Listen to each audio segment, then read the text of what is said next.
জাহান্নামে চলে যাওয়ার পরে জান্নাতি বন্ধুকে ডাক দেওয়া বলবে, আল্লাহ রাব্বুল আলামিন জান্নাতি বন্ধু এবং জাহান্নামী বন্ধুর মধ্যে আল্লাহ একটা টক্সির ব্যবস্থা করে দিবেন। জান্নাতি এবং জাহান্নামী বন্ধুর মধ্যে আল্লাহ একটা কথাবার্তা বলার ব্যবস্থা করে দিবেন। জান্নাতি বন্ধু জাহান্নামী বন্ধুকে ডাক দিয়ে বলবে, জাহান্নামী বন্ধু রে, দুনিয়ার জন্য একসাথে চলাফেরা করলাম, কত আড্ডা দিলাম, কত ঘোরাফেরা করলাম, জালালাবাদ আজিজিয়া মাদ্রাসার মাহফিলে তুমিও গিয়েছিলে, আমিও গিয়েছিলাম। কেউ করে বলো আজকে আমি জান্নাতি, তুমি কেন জাহান্নামে গেলা?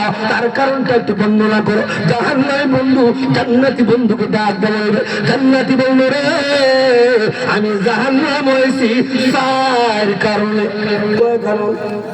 আরো তো এখন কয় কারণ, কারণগুলা কই দিতাম নি, কইতাম যে ডর করে আমরা। আবার আমার এই কি ভাইয়ের নাম তো বুঝলে লাইছি, সাদুদ্দিন ভাই দাওয়াত দিয়েছেন, ওনারা আবার গান দিয়ে না, মানে এই রুগীটা সমাজের মধ্যে বেশি কইলি তো আপনি আসল কথাটা ওখানে আগামী তার দাওয়াত দিতেন না, আর সারা কিছু করতে পারতেন। তবে হক কথা বলতে হবে, কথা বলেন ঠিক কিনা? তুমি কেন জাহান্নামে গেলা?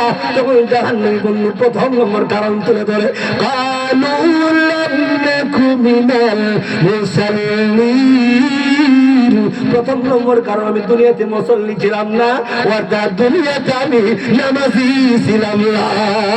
আবার জানতে চাই নামাজের সংখ্যা কম, হ্যাঁ নামাজের সংখ্যা কম না বেশি?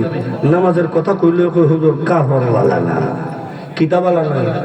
হ্যাঁ সময় নাই, একটু ব্যাখ্যা করে কইতাম, সময় একবারে শেষ হয়ে গেছে।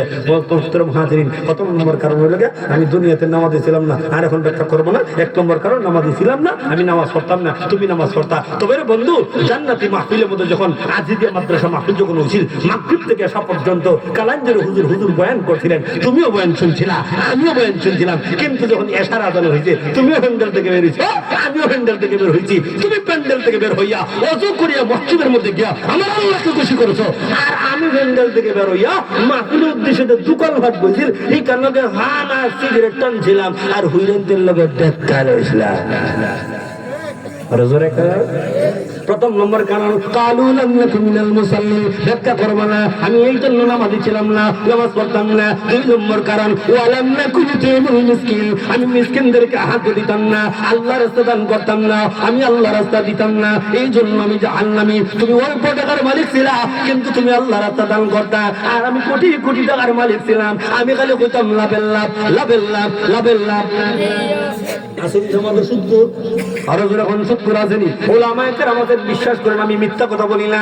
যদি মিথ্যা কথা বলে তাকে হুজুর আমার ধরবেন। সুদের সর্বনিম্ন গুনাহ হলো আপন মায়ের সঙ্গে জিনা করার সমান। নাউযুবিল্লাহ জোরে কোন। দুই নম্বর কারণ ওয়ালাম নাকুন তুইমুল মিসকিন, আমি মিসকিনদেরকে হাত দিতাম না। দুই নম্বর কারণ। তিন নম্বর কারণ ওয়া কুননা নাখুদু মাআল কাওয়িদিন, তিন নম্বর কারণ আমি সমালোচনা করতাম, দ্বীনের সমালোচনা করতাম, ইসলামের সমালোচনা করতাম। আসেনি আগামীকালকে একবারে বাড়ি বলতে যে তাজউদ্দিন ভাইতে দাওয়াত দিছে, মোল্লার হয়েছিল না, আমরা নামাজ পড়লে হলো না পড়লে না, গুছ খাইবে সুদ খাইবে, মোল্লার আইছে দিছে কিতা আরেকবার এখন না কথা ঠিক হইছে, কথা কই ঠিক না?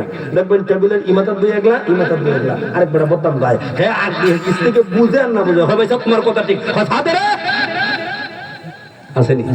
তিন নম্বর কারণ আমি গীবত করতাম, ইসলামের গীবত করতাম, ইসলামের সমালোচনা করতাম, মানুষের গীবত করতাম। তিন নম্বর কারণ। চার নম্বর কারণ ওয়াকুন্না নুকাযযিবু বিয়াউমিদ্দিন, আমি পরকাল বিশ্বাস করতাম না, আখিরাত বিশ্বাস করতাম না, জান্নাত জাহান্নাম বিশ্বাস করতাম না, এই জন্য জাহান্নামী। কতদিন পর্যন্ত